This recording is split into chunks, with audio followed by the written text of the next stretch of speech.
All right. So let me get rid of that. All right. So lots of conferences this week. So B-Side starts tomorrow, and I guess it's $50. RSA comes after that. So check these things out. There's a CTF starting tomorrow, day after tomorrow, and another CTF later this week. So check them out. If you want these things, you know, RSA is the management conference with all the sales and marketing type people and the big money. B-Sides is the technical conference without any of that sales and marketing. So I prefer it, but if you were looking for a job in management or sales, then RSA would be the place to be. Or if you want to get a lot of free swag by wandering through the giant exhibit hall. They have good presenters sometimes. Yeah, well, they might. Yeah, that's true. They also. Technically, not just cabinet members.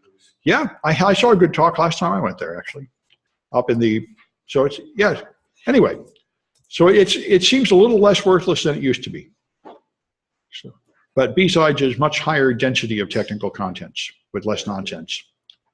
But RSA is getting better. Now they have hands-on workshops. So I'm finally going back. I didn't go there in years because I got fed up with the lack of anything technical. All right, so we are up to Chapter 14 of protection mechanisms. And this is good stuff. Microsoft Windows is much more secure than it ever was. And they implement a lot of protection mechanisms. Everybody else is pretty much behind them these days. So here's some general protection mechanisms. The non-executable stack is a big one. Microsoft calls it data execution prevention, so that if you overflow and manage to inject code on the stack, it won't run. Then there's this write or execute rule. No memory region should be both writable and executable. And then there's stack data protection. Canaries are the simple one, where you put some value on the stack that will change when you have a stack overflow. And then there are other ones, like laying out the stack specially, putting libraries in address spaces that are hard to address, and of course, address space layout randomization we talked about before, where the location of modules is random, so you don't know where to go. None of these are perfect, but they all help. And then there's heap protections, which are very much like the stack protections, and some nice mitigations on the structured exception handler that really are powerful. So the point of these things is to be able to fix legacy code and code that has not been patched. You want to secure the operating system so that even if the code continues to have the same flaw, another layer of defense will stop the attack. So here's the typical C code. You have a buffer that's size 80, but you have some ability to overrun it. And this shows you where they are. And so here's the header stack layout. It will save, when you enter, the prologue will put the extended base pointer on the stack. It will then push the local variables in the order in which they are defined. So they will go on the stack backwards here, first var 1, then buff, then var 2. This is what older versions of GCC do. They just put things on the stack in the order in which you declared them. All right. So if the stack is not executable, then what happens is, even if you find an overrun and you get to put exploitable code on the stack, it won't run. You've hit this in the project. You'll hit a 90 instruction and it won't run because the stack is not executable. So you can still put an address on the stack. This does not stop you from taking over the box, because even if you overrode, say, from this buffer, you override the buffer and you get down here, you could change things like the return address and the EBP, and NX stack will not prevent that because those are not executable instructions. When you execute a return from this subroutine, it will go to the saved return address. And that is not, even though it's not executable, that will still work. So you can still take over the box, but you have to do it without directly injecting code. Instead, you have to inject addresses which point to code that is in some executable part of memory. And that's what you do with the ROP chain, which we've been doing in the projects. So here's the general plan. You're going to have to inject an address, and the address is going to have to point to some kind of executable code. So there are many different versions of this, all starting ret to these return to code that you find somewhere. This one, you put shellcode in the data section. So if you have buffered input output, that puts data on the heap, or you have some other technique that puts code in the data section, and you get a block of data section that is considered, that is executable. Then you can use the return value to jump to it. You can return to libc. This is the most famous one. I heard about this one first, where you jump to a C library function instead of jumping to code you executed. So you jump to like system and then execute a command behind the command you put somewhere. So that's the game. You control the stack frame, you have return address. You can now jump, and when you jump, you can put in the address, and you can also put in the arguments for whatever function you're calling. So you can call any C library function with arguments and do something. But you can't, of course, inject a null character. Or to be precise, you can only inject 1 byte of null, and it has to be at the end because it will terminate your string. The return to stir copy, this is a special case of return to live CU. If you use the string copy routine, you can now put addresses on the stack that point to code you've injected, and it will copy your exploit into some other part of memory, which might be executable. So it'll make a copy, and you can tell it where to put it, because string copy, you feed it two addresses, the address to copy from and the address to copy to. So you can tell it where to put it and choose an address that's executable, and you'll be in. So here's return to stir copy.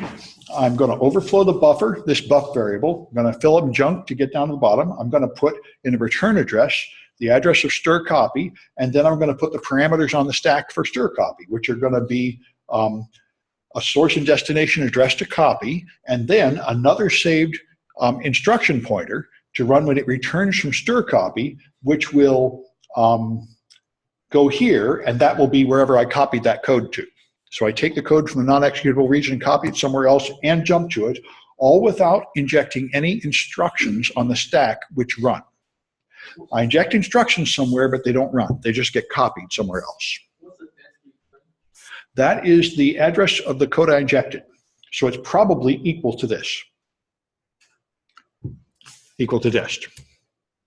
All right, so return to gets is another way. You call the gets routine. Gets reads from standard input. It's intended for text input from the user, and you can often feed data into standard input from the attacker. So you this will read the exploit from the user, and that will go into wherever it puts it an address, an address you can specify where it's going to put it. So again, it's a way instead of having to inject your exploit on the stack, you read it from standard input if you have control of that. So here's the game. They call dest threat. So it's just going to have a destination where it puts it, and then a destination to jump to. And again, these are probably the same in practice. Then there's a general thing is return to code. Just find some code that already exists in the application and jump to it. This is, I think, what the ROP sled that we used, the Mona attack, essentially is in this category. Found a bunch of little pieces of code and chained them together. So that's what they chained rec to code. You do a lot of calls to existing code, so you can move the stack pointer to user-controlled buffer. So you have a whole series of addresses in there. You can fix the stack pointer after each return with a bunch of pops and rets, or call to functions implementing proper calling conventions, which will have epilogues, which will fix the stack on return. If you're going to keep calling a subroutine and returning, you have to be careful not to mess with the stack, not to break EBP, or you'll crash. Then there's return to syscall. You got the syscall a kernel routine, you can call it, and you're going to have to find two code fragments because you have to have the arguments in registers. Syscall does not take arguments from the stack. So you're going to have two calls. The first one's going to have to push what you need into the registers, and the next one's going to call syscall.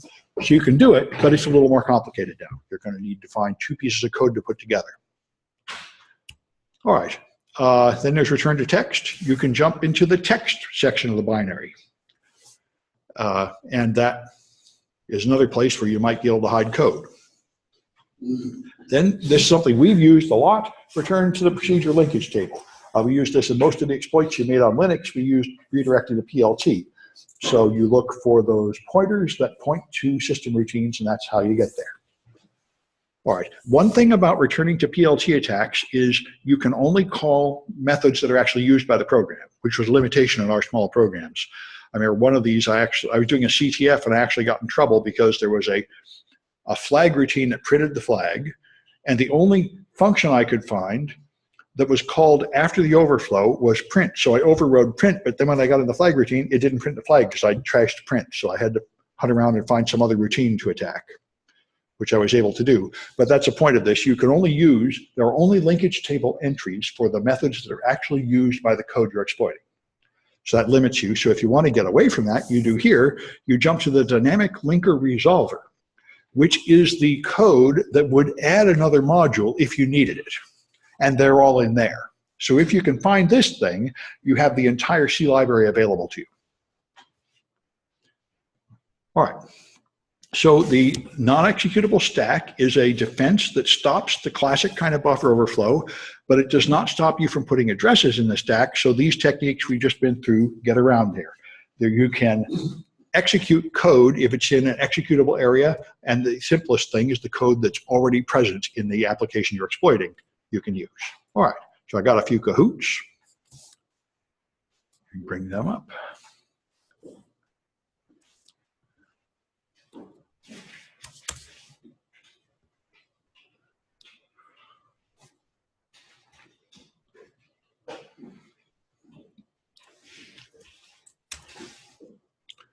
All right.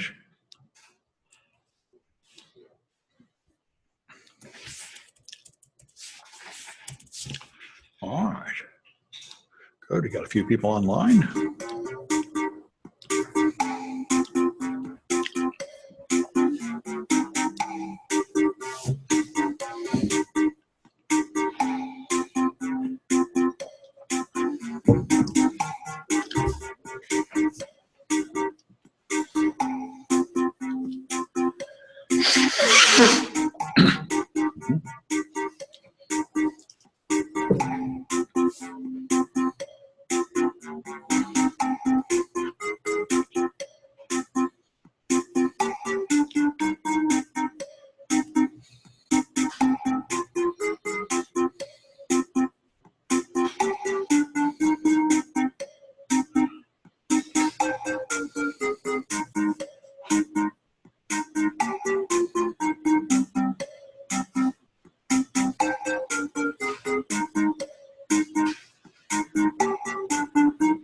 All right, have any more coming?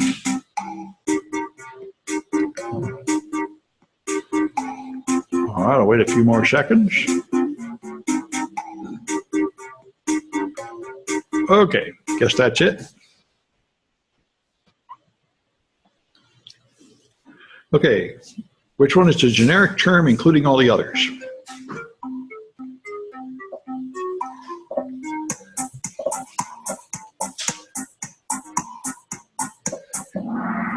Those are all returned to libc. All right. Kind of wonder about ret2 data, but anyway. So which method uses shellcode placed on the heap by buffered data processing?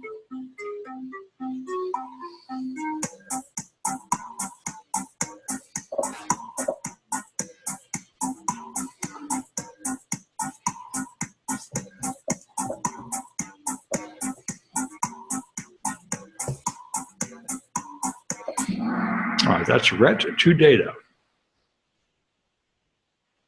All right, which one can use DIL code that the targeted executable did not load?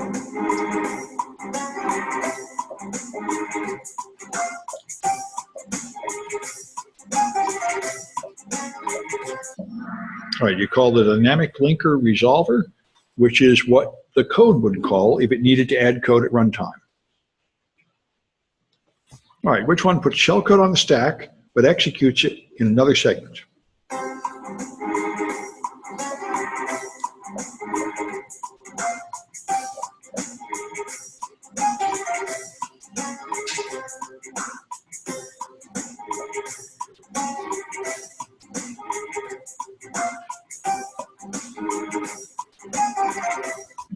All right, that's string copy.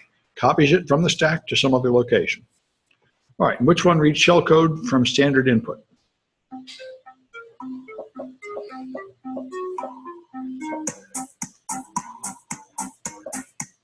All right, that's gets, of course. Okay, good. So this is Kaz, Matt, and Bill M. Kaz might have to remind me more information about who they are so I know who they are. I think Bill M and Matt might be findable. Anyway, It's 1:26. We can keep going. If I can find my slides. All right, so writable or executable is the modern defense. So you make memory so it has one of these properties but not both. So the writable part means you can put things in it that came from the user, like things that might be coming from that Stack Overflow, and in that case it will not execute. If it's executable, you don't let anybody write to it. So this should make it hard to inject code and run it. This is why self-modifying code is right out. I used to write self-modifying code all the time in the 80s, but it is now not considered a good idea and generally not permitted by this rule. It's a lot safer to write code that can't be altered. Right, so Linux implemented this with something called PAX. It was considered quite good, but it was not ever popular. It was not considered maintainable or sufficiently fast, but was considered secure. The NX bit is what Windows uses. Implemented its motherboard feature on the NX, and it's called Data Execution Prevention. And on client versions of Windows, like Windows 7 and Windows 10, it is opt-in. The default setting is only for essential Windows services. On server version, it's opt-out. It's by default on for anything unless you put it on an exclusion list, which is one of the many features on Windows. There are also driver features where the server version of Windows is much pickier than the client version. Microsoft does not want you running any questionable hardware or software on servers, and they make it difficult. That's on clients. People expect the freedom to run all sorts of junk, and it is a much lower risk. You can adjust either one of them to be like the other, but that's the default setup. So if you do have write or execute running, then you can still use change ret to code, which is what we used, because you're not injecting any code that alters. You could still put addresses in the writable section and jump to them from the writable section. So ret to code still works as long as you can find code that does your exploit. There may still be some memory regions that allow writing and executing too. Every one of these defenses is not complete. All right, and you can also use change ret to code to write to the disk if you want, and then exec VE the disk file. So that's another way to get out of it, to get away from memory, put it on the disk. All right, you can also just turn off write or execute. All you have to do is call library call, set information process with the right parameters, and that will turn it off. There has to be some way to turn it on and turn it off. So that's one way to do it, but you will notice that you have to inject null bytes, so you're going to have to overcome that problem if you want to execute that call. You can't just jump to it in the simple way. All right, you can change the specific memory region from one region to another with the virtual protect function, so you could do that. And of course, there's a BSD function to do the same thing. There has to be some way to turn it off. So I mean, that's why any defense can only go so far. All right. Another thing you can do is you can first make it writable, and then when you're done writing, change it to executable. So it does not have both properties at the same time. And since you can control addresses and call system routines, that can be done in principle. So that's another way to avoid it. You can also create a new region of memory with both properties turned on. Just allocate new memory here with virtual alloc and specify what permissions are going to be on that new block. We did this in project 8A or so when you took a Trojan and put it in a new memory section. In Lord PE, you could create a new section and you could say whether it should be writable, executable, or both. So it certainly can be done. All right, so there's more ways to protect your stack. Stack Guard was the first attempt to protect the stack. Pro Police is what we have now. The modern version, which is also called stack smashing, and in older versions of Ubuntu, I remember it would just tell you stack smashing detected when you had a buffer overflow. It was using this defense. Stack Guard protected only the returned address. So you had this saved EBP up here and all the variables, then you put a canary value, then you put a saved return address. The only thing you were thinking about here was the original Aleph null type buffer overflow exploit, where your goal is to hit this saved return address, so when you return from the subroutine, you'll get control of the machine. So they only put a canary in place to protect that address. And that does stop the original buffer overflow exploit. But the problem is, messing with the EBP could also be used, and it's not protecting you there. So they improved the terminator. Now, the original canary value was just a null byte. Then they made the terminator canary, which was carefully crafted to have 4 characters that will almost always terminate strings. end of file, carriage return, line feed, and null, so that it will be very hard for you to inject that without it terminating the string before you get to the address you're trying to inject. And you can also inject a random value for the canary. These are different ways to do it. Another thing ProPolice added, and Microsoft's GS feature, is The canary is 4 bytes. yes, yeah. It is. I don't think in 64-bit systems, I suppose it's longer, but in 32-bit systems, it's 4 bytes. Yeah, good. All right, so ProPolice has this ideal stack layout. We mentioned it briefly before, where instead of just putting things in the order that the programmer chose to declare them, it chooses how to locate things. So here's the ideal stack layout. It will take any non-string variables and put them at the top, and it will move the buffers down towards the bottom so they're right next to the canary. That's the idea. So that the buffers will hit the canary and get caught right away. They will not be able to bleed into other things. That's the plan here. And they've also, of course, moved the canary up here so it protects not only the return address, but also the base pointer, so that you can't really hit anything important. However, if you had multiple string variables, you could overflow from one into the next one, and that was what one of your projects was. You had one string variable leaking into the next one, so it would not get down to the canary, and this kind of defense will not stop that attack. All right. So they make some compromises. In both cases, some functions are not protected. Visual Studio only copies vulnerable arguments and leaves the rest unprotected. You know, these protections always sound good, and the way they're always implemented is there are exceptions in special cases because they have to preserve the functionality of code, and not all code will withstand these changes. So like I mentioned, the ideal stack layout is vulnerable because you still can have an overflow from one variable into another, and it can't prevent that. All right, if you have a C structure, if you make a data structure that contains a number and a string and then a logical variable and so on, it can't rearrange those. The whole nature of data structures is they have to be exactly in the order that the programmer defined them in, so that ideal stack layout does not apply to them. All right, and if you have a variable number of arguments in your function, then again, they can't be rearranged. So here's another thing. You can, I didn't know this, you can allocate space on the stack the same way you allocate space in the heap with alloc A. And if you do, those are always on top of the stack frame. They do not get rearranged. All right, and the other thing I mentioned is there may be something valuable to the attacker located after the buffer, even if you put the buffer at the end. In particular, the exception registration record is stored on the stack, so you can mess with that, and that's for exception handling. And you can overwrite other variables without hitting the canary, as we talked about before. If there are multiple variables in this, there's some variable stored below the one you want. And then there's ASCII armored address space. All you have to do is load shared libraries at the bottom of memory at addresses that start with 0.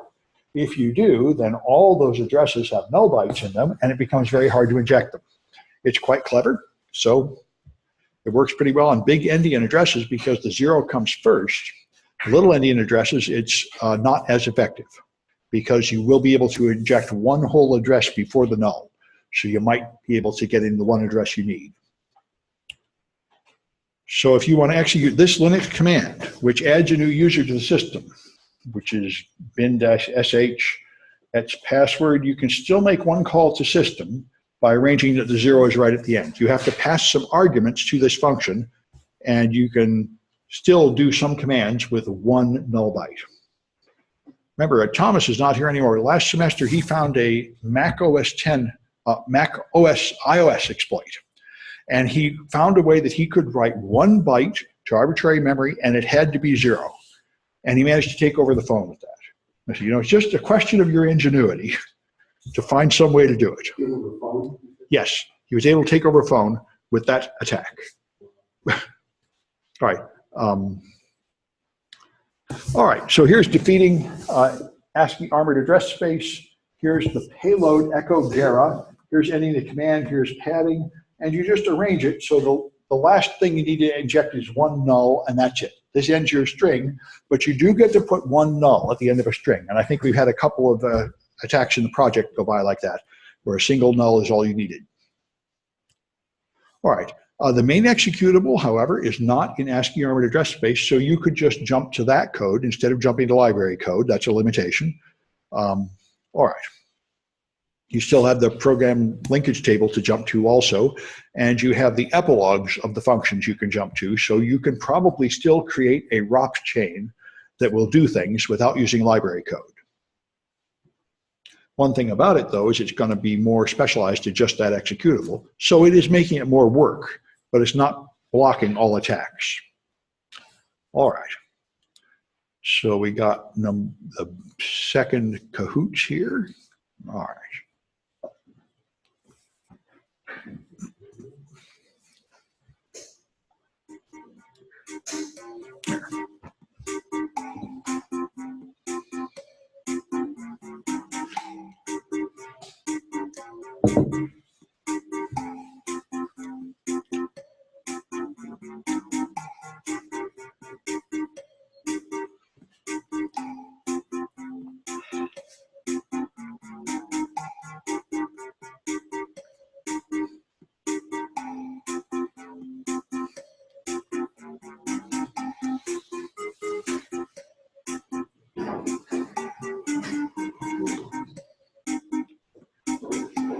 Kind of got to guess who this is, but I'm hesitant to.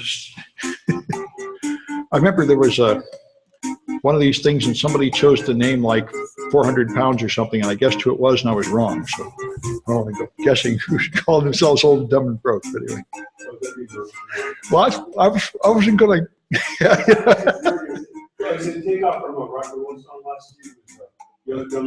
Oh, there you go. Oh, that's cool. Yeah. All right, well, I'll wait a few more seconds. Yeah, if you're hearing his songs, I guess he's probably making some money. All right, so which defense places shared code in low memory addresses?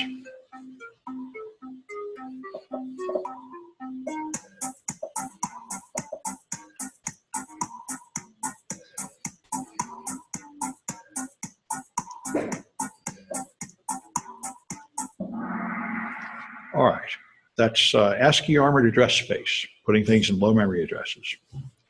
Which one causes code to stop when it hits a NOP?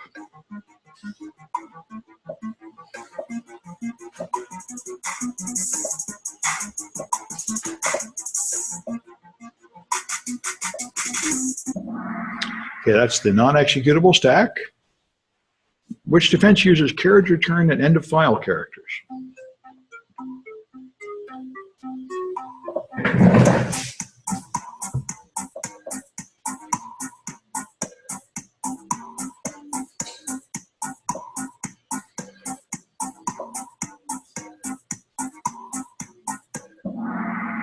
All right, Terminator Canary.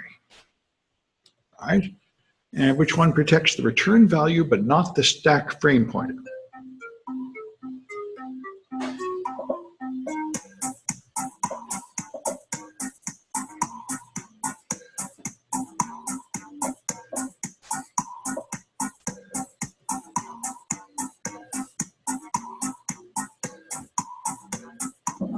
Okay, that's Stack Guard, the early version of protection. So it's Bill M twice, Kaz twice, and Crystal Corp. All right, I know who that is. All right, and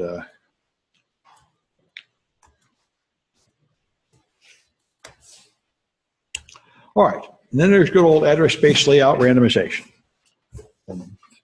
Paying attention to this for years, this is one of the biggest, and data execution prevention are the things that predominantly made Vista much safer than Windows XP. So address space layout randomization does slow down the machine because you have to use a register to store where you are, and you're constantly referring to addresses relative to the register, and that would seem harmless, but there aren't enough registers in 32-bit systems, so now you have to waste a lot of time shuttling things in and out of registers to use the remaining registers. So you can still defeat it. If you do return to gets, it will read the shellcode from the input and put it in the address you specify so you know where it is. Right. You can also get the application to tell you where to put things. Look in the registry or in the stack, in the registers or the stack, and see if you can find a useful address in there. You often can. There's this thing called linuxgate.so, which is pointers for system calls. It's used by modern versions of Linux, and sometimes it's placed in a predictable location, so you can find it. You may remember in earlier chapters, this was also true of the structured exception handler. Unhandled exception handler in Windows was often placed at a predictable location in some versions. Even if things are randomized with ASLR, they might not be randomized enough. So Heap Cookies only had 8 bits in Windows XP Service Pack 2, so you could just try your exploit 256 times to try every value. And in Server, this is no longer a problem in Windows 7 and Server 2003, because even though the cookie is only 8 bits long, there's another series of values used to create it. Yeah? What would entropy, the definition of that is reinforcing it? Yeah, entropy is a measure of how much randomness you have. How many bits of randomness is how you measure it in Shanning theory. So this happened to a lot to Windows. They had a value that's 32 bits, so it looks like there's 2 to the 32 possibilities, but in fact, it's constructed from numbers you can find out, like the system clock. So in practice, many of the bits are predictable. So I think it was ASLR, there was a seminal paper that tested it and found that the original implementation of ASLR looked like 32 bits, but there were really only 17 unpredictable bits. And even for the Heap Cookies, it's only 8 bits. It's sort of like the IV for wireless. A similar issue, yes, yeah. And this is the problem with all cryptography, requires this random thing, and yet randomness is just not easy to find, especially in computer systems. There's really nothing random in the first place, so you have to make something that is pretending to be random or simulating randomness, and there's always weakness in that. Anyway, so memory, another thing that happens, and certainly happens in all versions of Windows I know of, is whole bunches of code all moved together. So this means if you have several modules to find, you don't have to find them independently. Once you've found one, you can predict all the rest. It's all just moved up and down by one big displacement. All right, so another thing you can do, if you can find a local privilege escalation exploit and get up to root, then you can read the memory map. It's, of course, got to be stored somewhere, and on Linux it's stored here in proc PID maps, so you can just find out where stuff is. If you have a 16-bit random value, you can brute force that. You can even brute force a 24-bit random value if you're willing to make 16 million tries. If you have code that lets you try over and over without crashing or somehow kicking you out, these things are often within reach. All right, if you find a format string exploit, we've played with those. Those let you read values on the stack, and all you have to do is find an address on the stack, and you find out where you are. There are remote procedure calls that Microsoft has that you can make over the network that will reveal handles, that will point to the address of things, and that will tell you where you are. If you have multi-threaded applications, then all you have to do is exploit any one of the threads to find the addresses, because the address space has to be the same for all the threads, because the point of threads is they are independent pieces of code that share memory. So one thread can work on this memory, then another thread can work on the same memory, so they can't be randomized relative to each other. They all have to work in the same space. All right, now Unix processes, this is the way it used to work in Unix. When the machine boots up, the first process is init. Then, when you launch another process, you fork init, which makes a second copy of the running process, and then they diverge. And every process comes from init. And you can see this in Process Explorer in Windows. You log in, and when you first log in, you get explorer.exe, and everything is a child of Explorer, a child of a child of Explorer. And that was done with fork. But the problem with fork is fork does not re-randomize the memory layout. So modern versions of Linux are trying to avoid using fork. The original model of Linux was everything is produced by fork. And everything forks from the one process called init. And that's why the original rootkits would replace init. If you put Trojan code in init on a Linux system, you know that every process on the system forever will have that code, because they're all just forked from init. Anyway, then you can talk about the heap. You can overflow things on the heap. You may remember this, the problem with the heap it's a minor annoyance, is that none of the things on the heap are used to go in the extended instruction pointer typically, but you still can take over the machine pretty easily because of free. When you free a chunk, it has to reconstruct the links in the linked list. So it has to write a new forward pointer and a new reverse pointer. And that means if you were able to overflow from one chunk to the next chunk, there will be a write operation where you control both the address written and the data going to that address. So this gives you the chance to execute an arbitrary write, and that's usually enough to take over the box because you can write to somewhere that's going to be used to control code execution, like one of those PLT entries. So in order to prevent this, they made Safe Unlink. And all Safe Unlink does is, before freeing a chunk, it checks to make sure that the pointers are intact. So it jumps forward to the next chunk, and then it looks at the pointer here to come back and make sure that it got back where it started. And then it jumps back to the chunk before and forward, and if it makes sure that both of those end up where they should before it releases the chunk. That seems like a pretty good test, and Cisco routers do something quite similar. They have something called check heaps that runs every couple of seconds, and it just walks the heap from the first node all the way to the end and then all the way back. And if it fails, it cancels everything, reboots the router, saying something bad has happened here.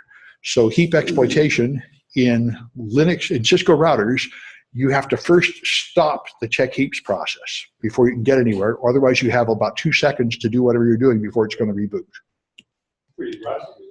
It is, but that's why Cisco routers are not designed as general purpose computers. They are designed to keep moving the packets. So they don't have any exception handling at all. If you divide by 0, the router just reboots, because it's completely acceptable to throw away some packets that are in the queue, as long as you come back up and move the next packets. So the whole point of a Cisco router is to withstand any amount of abuse or fault and still keep most of the data going through. That's their goal. As opposed to a computer where you want to keep running this application, and even if it crashes, you want the desktop to keep working and the other applications to keep working. Cisco has only one purpose, so if anything bad is happening, they just reboot and move the next packets through. Well, not implemented to fail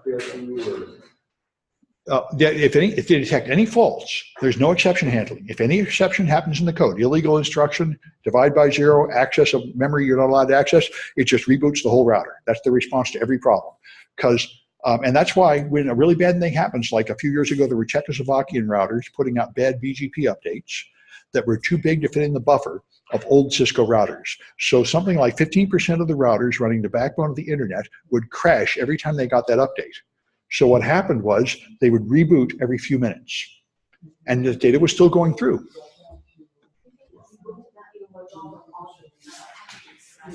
Sure. Guys, you'll have to stop talking about there because I can't hear it. Right. Yeah. Yes. When the router reboots, it will throw away the packets that are in the queue. So you lose some of them, but when it comes up, it'll then take new packets, and that's by design. So it is perfectly acceptable for Cisco router to throw away some packets. You can have some data loss. You typically expect some amount of data loss, like 0.5%, and that's okay. And it's much better to come back up and move the rest of the data than to just stop and be broken. That's why they design them this way. And this is true of industrial equipment. I mean, industrial equipment, its main job is to just keep running and try to somehow just overlook any problems or jump past them. So that even if it's only running at 90%, you want it to keep going. Not true of computers at all. Anyway, so that's what Safe Unlink does. It jumps forward and forward and makes sure that it looks okay.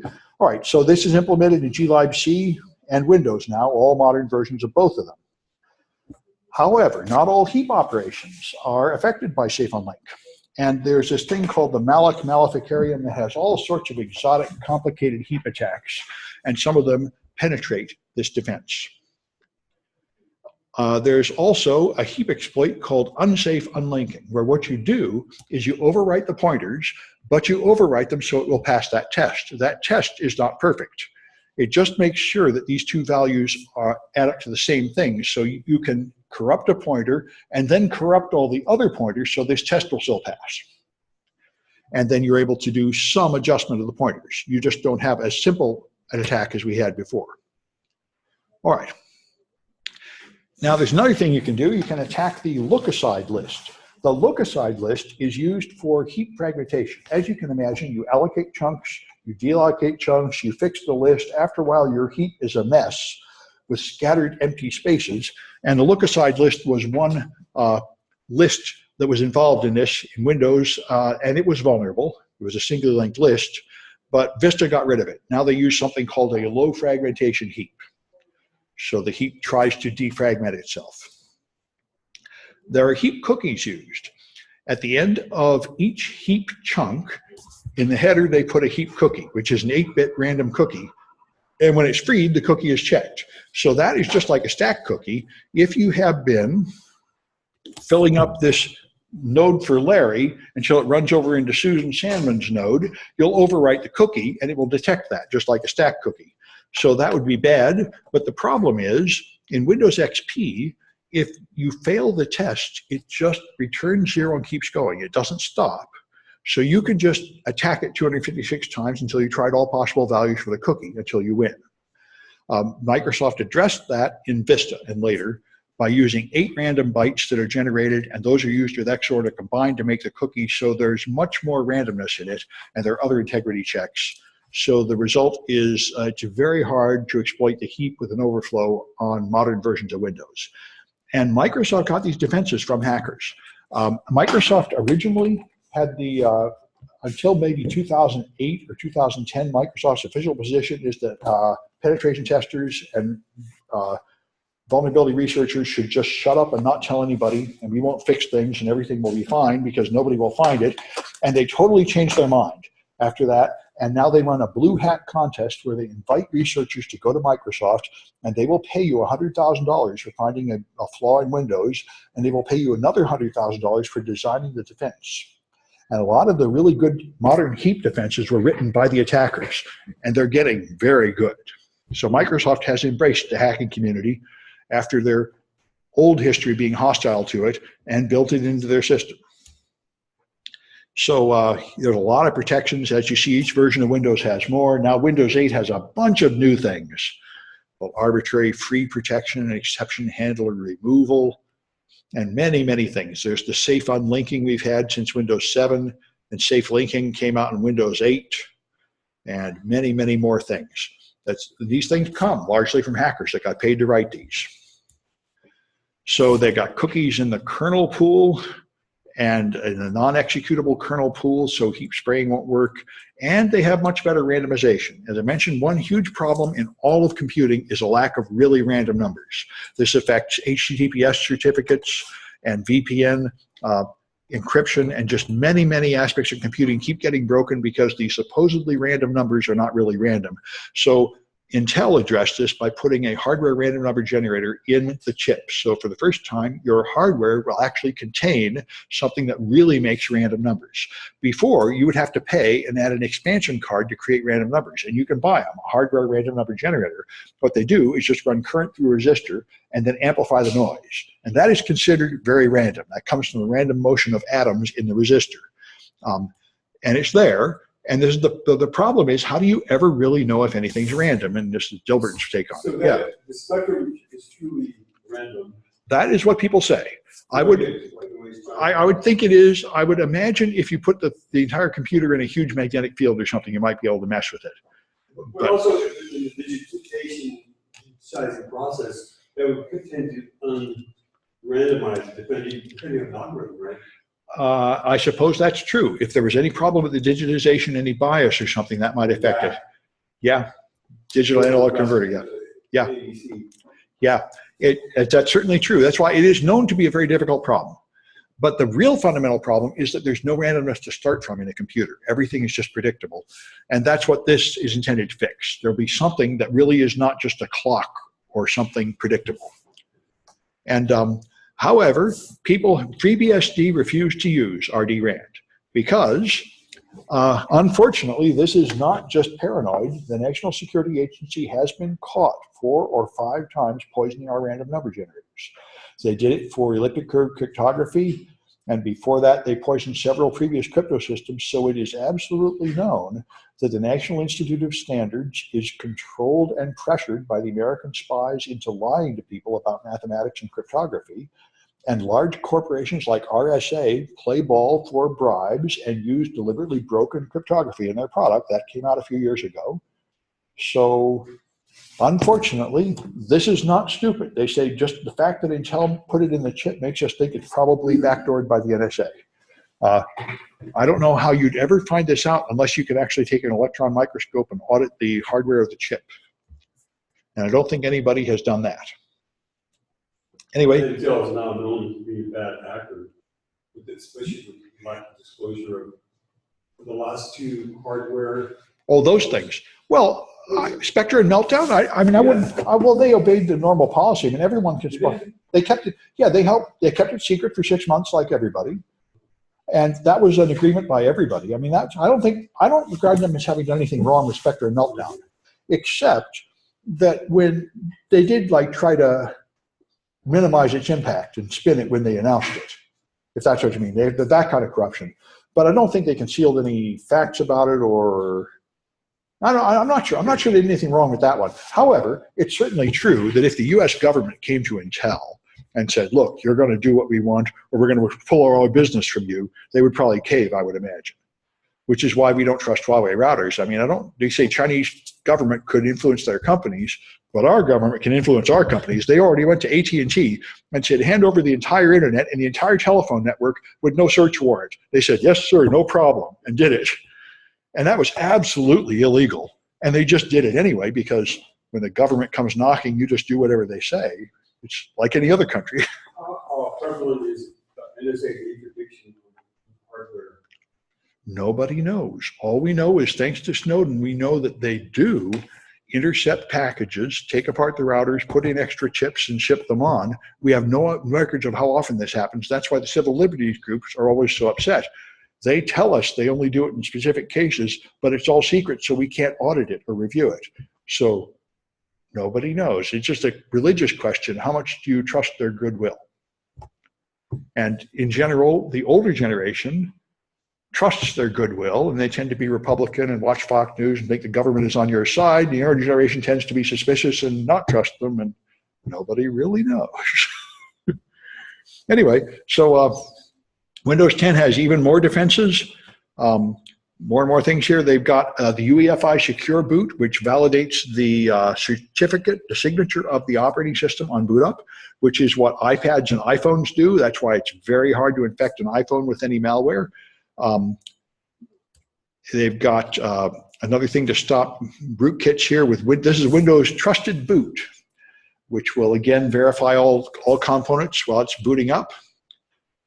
They've got in Windows 10 supposedly improved versions of DEP and ASLR and even more heap defenses. So, you know, Microsoft, each version they add more. Microsoft is very serious about security. And the effect is the number of exploits that take over the operating system itself are much less than they used to be. BSD, OpenBSD and FreeBSD used to use PHK malloc that didn't have linked lists. But now they use something called MMap, and this means each heap you create has a different location with ASLR. So no two chunks can ever be adjacent. And so that makes it very difficult. There may be something else stored after heap chunk other than another heap that's stored like a function pointer. And in C++, there's sometimes a vtable pointer that contains addresses you can overwrite by overflowing a heap. Then there's the structured exception handler, which we talked about before, and you have done one of these exploits in the projects where you overwrite the structured exception handler, and then when an exception happens, you use that address so you get control of the machine. You can't put the exception handler in the stack. And the registers are zeroed after an exception is handled so that no longer leaks information overcoming ASLR, which is true of earlier versions of Windows. If you use safe SEH, this is really a good idea, then during compile time, when you first write the code, it records the correct addresses of your exception handlers, and it will not let you use any other address. This is a very good idea. Remember the exploit we did with Mona to make the ROP chain? We would want a couple of instructions and then return. A couple more instructions, and then return. And it would take maybe 30 of those to add up to an exploit.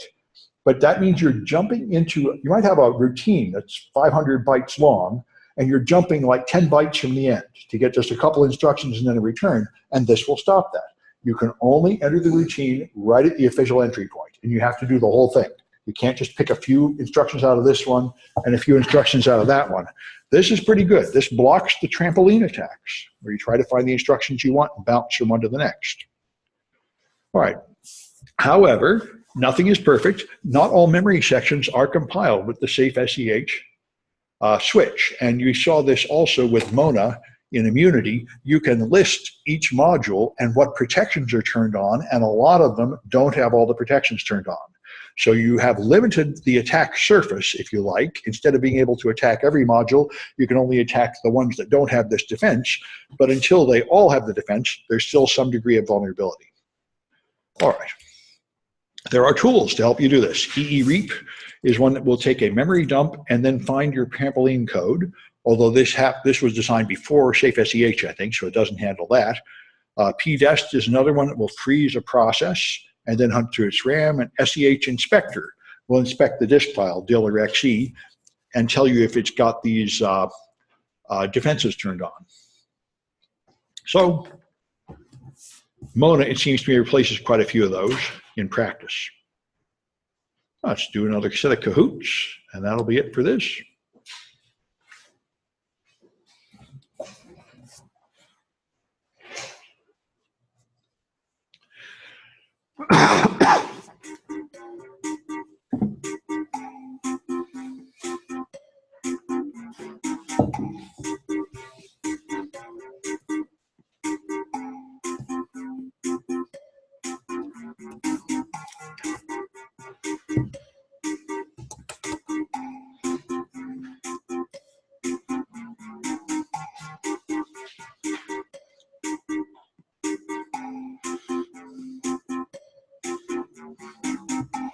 I remember what it was. Some guy chose the name Chubby Bunny, and there was a fat guy, and it wasn't him. It was the skinny guy who was really nervous and constantly counting calories, and he used the name Chubby Bunny. And I learned not to guess. He was the one that was nervous about it. Anyway.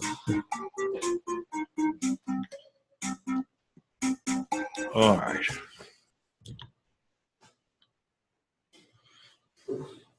All right, so which attack bypasses ASLR by letting you specify where the shellcode goes?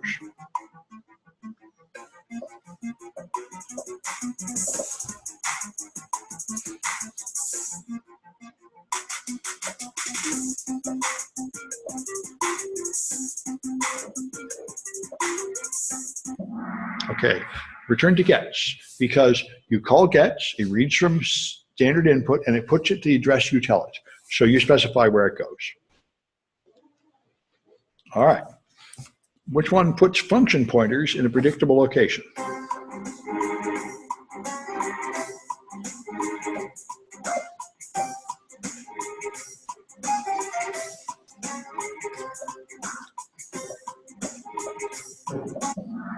That's Linux Gate, is the library of function pointers that is in a predictable location for some versions of Linux. All right. So which one may have been poisoned by the NSA?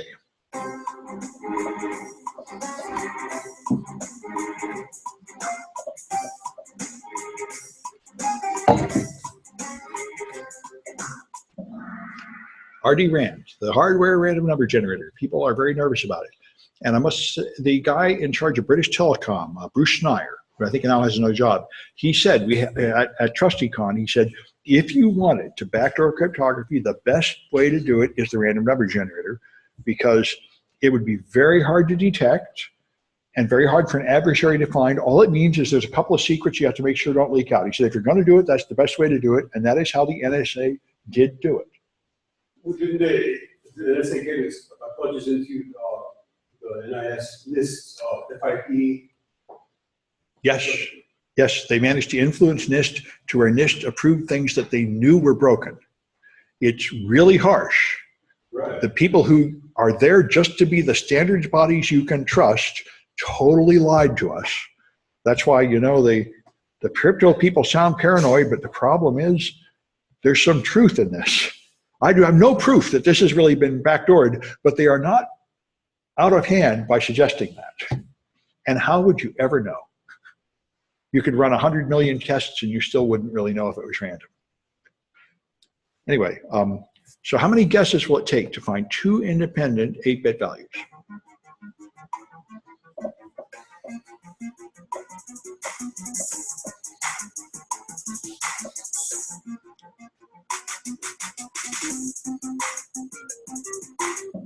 Okay, 65,256 squared. If they're both independent and they're both random. Of course, if you poison the random number generator, then it won't take very many at all because the numbers aren't really random. All right, so Bill M is 3-time winner, Crystal Corp 2, and M H. Okay, so if this name that you're giving me on here is not the same as the one where you signed up for quizzes, you may not get your points. So if you care, send me a chat message so I know who you are. I know who Crystal is. I'm pretty sure I know who Matt and Bill M are. And I think Kaz is actually equal to the other name. Oh, in fact, I should mention the scores in case anybody doesn't know. The scores all go here on my page, samsclass.info. And the people in green have finished the whole course and got an A, and there's getting to be quite a few of them, so good for them. The ones in yellow already have enough to get a B.